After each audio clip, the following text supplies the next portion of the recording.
আজকে আমরা একটা কনভারসেশন রাইটিং নিয়ে আলোচনা করব। Write an imaginary dialogue in about 80 words. 80 ওয়ার্ডের মধ্যে একটা ডায়লগ রাইটিং লিখতে হবে বিটুইন টু বার্ডস, দুটো পাখির মধ্যে, ইন উইন্টার, তাহলে শীতকালে দুটো পাখির মধ্যে একটা ডায়লগ রাইটিং লিখতে হবে।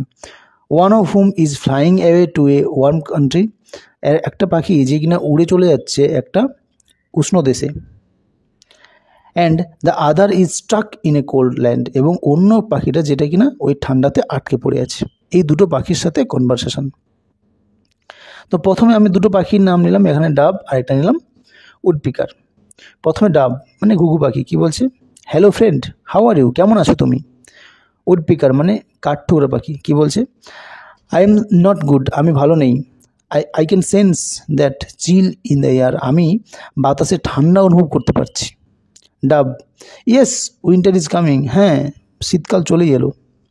I am here to give the proposal of flying together to a warm country, আমি তোমাকে একটা প্রস্তাব দিতে এসেছি। কি প্রস্তাব, যে আমরা সবাই মিলে চলো কোথায়, কোনো একটা উষ্ণ দেশে উড়ে চলে যাই।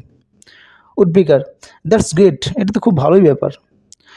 হোয়ার আর ইউ গোয়িং, তোমরা যাচ্ছ কোথায়। Dove, we will go towards Luxor over the Nile river, আমরা নীল নদীর ওপর দিয়ে লুক্সরে চলে যাচ্ছি। Woodpecker, when will you start your journey, তোমরা কখন তোমাদের জার্নি শুরু করছো, মানে কখন তোমরা যাত্রা শুরু করবে। ডাব কি বলছে, we are leaving for Luxor tonight, আমরা আজকে রাত্রিতেই লুক্সরের উদ্দেশ্যে যাত্রা শুরু করব। Will you want to join, তুমি কি আমাদের সাথে জয়েন করবে। উডপিকার, নো বডি, মানে না বন্ধু। You know my mother has been sick for many days, তুমি জানো যে আমার মা কিছুদিন হলো অসুস্থ। I have to stay here until her recovery, যতক্ষণ না সে সুস্থ হয়ে ওঠে ততক্ষণ পর্যন্ত আমাকে তার কাছে থাকতে হবে। ডাব, I pray for your mother first recovery, আমি তোমার মার দ্রুত সুস্থতার কামনা করি। Hope I will see you soon there, আশা করি তোমাকে খুব শীঘ্রই সেখানে আমরা দেখতে পাবো। Bye. Woodpecker, thank you and bye. Woodpecker, ধন্যবাদ এবং বিদায়। Okay, thank you.